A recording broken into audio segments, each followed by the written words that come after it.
Yeah, our next talk is given by Ondrej Chrenko on introducing the Deneb code. Please go ahead. Thanks, Bert, and hello, everyone. So I'm here to talk about the Deneb code, which I dare to say is on the opposite end of spectrum in terms of complexity compared to the first talk that we just saw, because this is just, about 1,000 lines of code. So first things first, what's Deneb? It's an acronym for Dust Evolution Near Embedded Bodies, and the purpose of this code is to study the distribution of dust or pebbles in a gas disk which is perturbed by an embedded planet.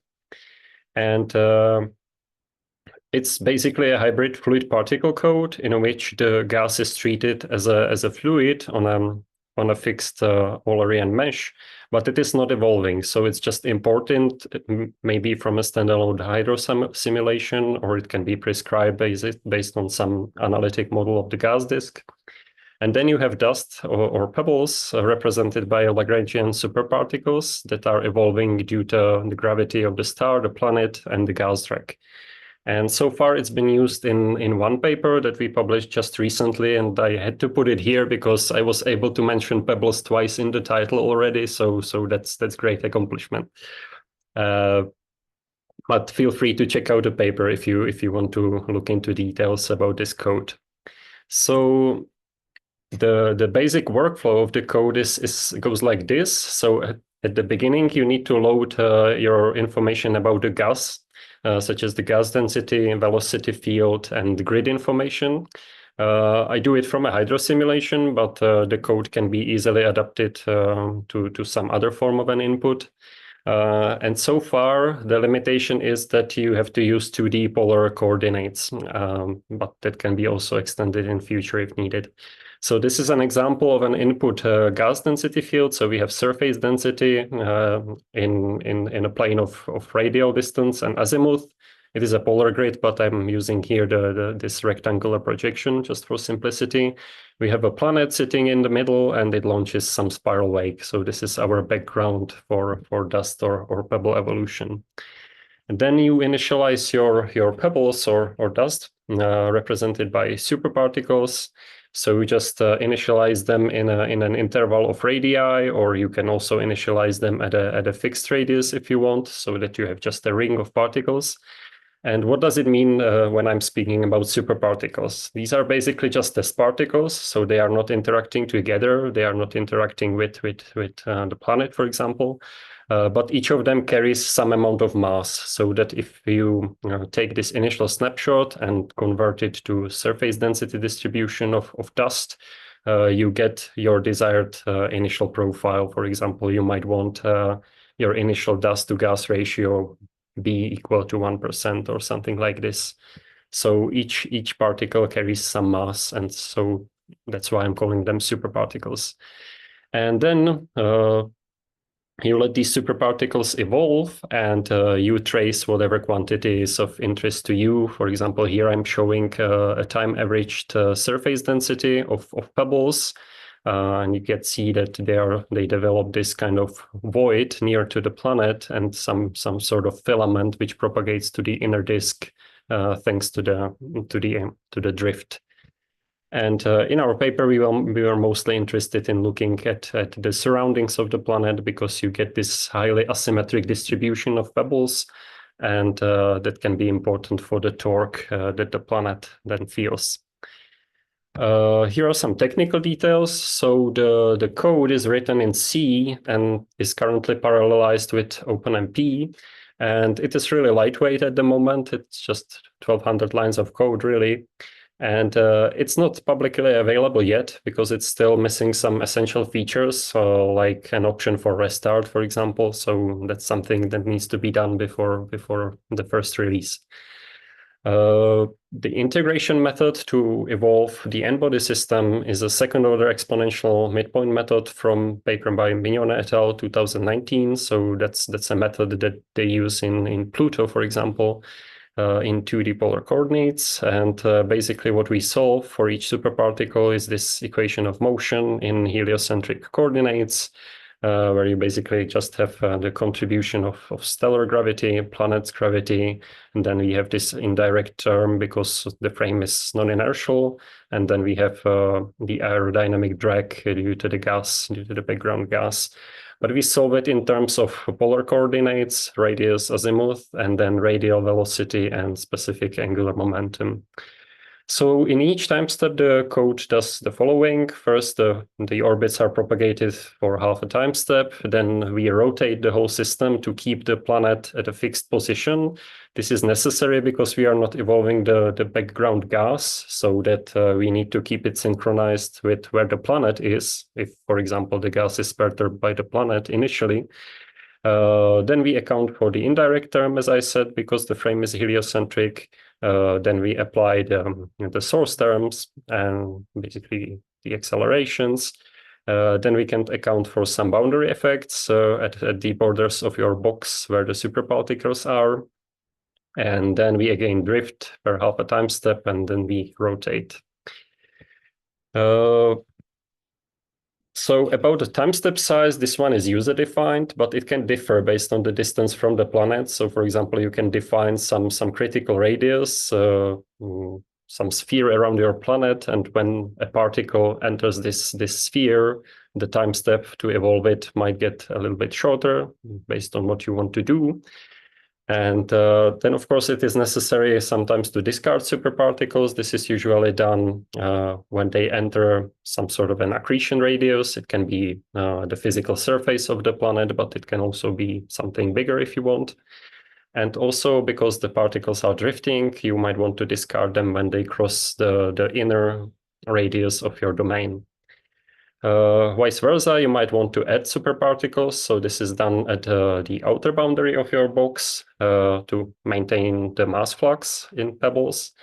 And in this process, we found in our test runs that it is sometimes necessary to add some random noise to the gas velocity near the outer boundary, because we are studying the particles in a box, but the box does not necessarily share the intrinsic geometry of the problem. So, for example, in this setup, the particles get a little kick here when they cross the spiral arm of the planet.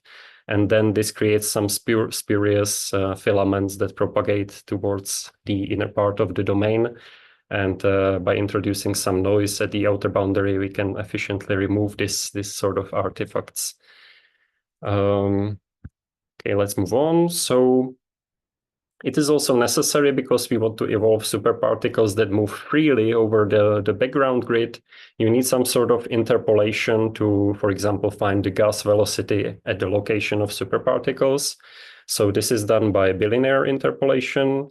And the other way around, sometimes you need to map the quantities representing dust or pebbles to the underlying grid. So for this, we use the cloud-in-cell method. We did quite an extensive set of comparisons. For example, here I'm showing a comparison with expected accretion rates for pebble accretion. How we do a simulation like this, we basically just initialize a ring of superparticles outside a planet. We let them evolve, and we measure the fraction that gets accreted. And that's shown on the vertical axis here as a function of the Stokes number for different planetary masses.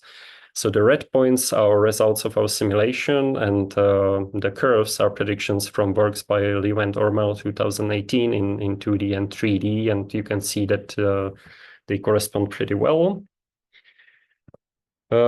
We also made a comparison with multifluid Fargo, because you can simulate dust in Fargo 3D as well. But the thing is that if you do it in Fargo 3D, you cannot resolve crossing trajectories. This is not possible in a fluid approximation because you have just one velocity vector in each grid cell. And we also found out during our comparison, as you can see in these figures here, that it is not very easy to resolve pebble accreting trajectories. This first line is for results of Fargo 3D. And you can see that neither of these trajectories, or I should say streamlines maybe, because this is a fluid approximation, neither of them is really converging at the planet location. So you don't get any material accumulation that would resemble the result of pebble accretion. And this is due to the smoothing length, which is introduced in 2 dimensions in Fargo 3D simulations. So when you do it with the Deneb code, you get nicely resolved accreting trajectories. And then as a result, you can see that the distribution of the pebble surface density is quite different, at least for these smaller Stokes numbers. And on the next slide, I'm just showing what happens when we introduce the smoothing length in Deneb as well. Then you get a very nice correspondence compared to Fargo 3D results, with the only difference being for larger Stokes numbers, where here you have some sort of scattering and crossing trajectories, but otherwise it's pretty similar.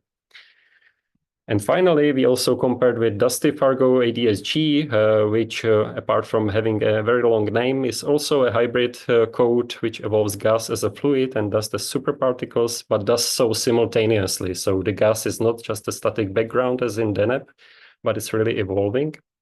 And the other main differences is that the time step size is controlled by the Courant condition for gas, and the integrator is slightly different for superparticles. And here you can see again a comparison of the pebble surface density near a low mass planet, and you can see that it matches quite nicely. Only the resolution in the left figure is slightly lower. And it is interesting to also look at this in terms of runtime that you need. So here I'm comparing these 2 runs. The one on the left is with Dusty Fargo, the one on the right with the Deneb code, and here is a difference. It's not a one-to-one comparison. You can see that the resolution is larger with Deneb in terms of the underlying grid resolution, and also in terms of number of superparticles. And here you can see the resources, the computational resources that you need to simulate 200 orbits with each code. So the Deneb is faster quite significantly, but it does not evolve gas, so that's the downside. So here are some concluding remarks. I think Deneb can be useful for studying pebble accretion, pebble torque on planets, material transport in disks, or formation of substructures. And basically it can be useful anytime when you do a simulation of a gas disk and then you go, oops, I forgot to include dust. So you can include it, ex post without rerunning the whole thing. You just take your gas result and evolve some dust with the Deneb code. And it offers also a possibility to, I think, in a more faster way to explore a larger variety of parameters. So then you can constrain your parameter space better, maybe. And there's a lot of possibilities for future development, maybe to allow for input files based on different hydrocodes, to change the user-defined stepping to some adaptive algorithm, to go to 3D, and also to include dust diffusion as one of the physical processes that is missing at the moment. So that's it. I hope you can find it useful. Thank you very much, Ondrej, for this very nice presentation. I personally find it useful. Are there any questions out there? Yes, I had a couple of questions. Can I ask? Yeah, we have some time for questions, indeed. Yes. Perhaps in your slide number 3, you have shown the surface density of the disk. It seems to be a little bit low. Perhaps the reason is the radius. Perhaps you had already mentioned, but I cannot catch the definition of RPL. Right. Yeah. This is radial distance from the star, but it is in terms of the planet's radial distance. So we have a planet here. So at this radial distance, the radius is 1 because it is in the units of the planetary radial distance. But if you would like to rescale this to like astronomical units, I think it's a Jupiter. It's like a distance of Jupiter. So 5 AU, no? Yeah. 5. 5 But AU. it seems to me the surface density a little bit low in comparison with, I had modeled some cases of protoplanetary disks, and the surface density is around 2000. Yeah, it can be like this is studying like a very short amount of time compared to the disk lifetime. So, okay. you know, disks are evolving. You can get all kinds of surface densities. Okay, and the second question is how long takes to run the code? Sorry, do you mean like how long does it take to run it on a computer, or Yes. couple of hours? Couple hours. Okay, thank you. So is this Dust module is this parallelized? Did you say this? Yes, it's with OpenMP. It is parallel. Perfect. Cool. Any more questions? It is faster than Fargo, isn't it? Or no? To run?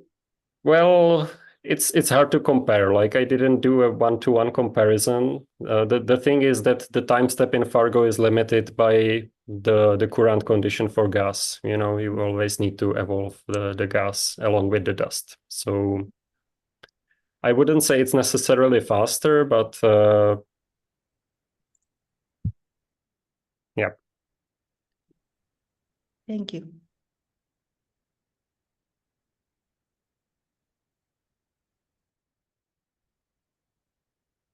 Okay. If there are no more questions, thank you very much, Ondrej. Thanks.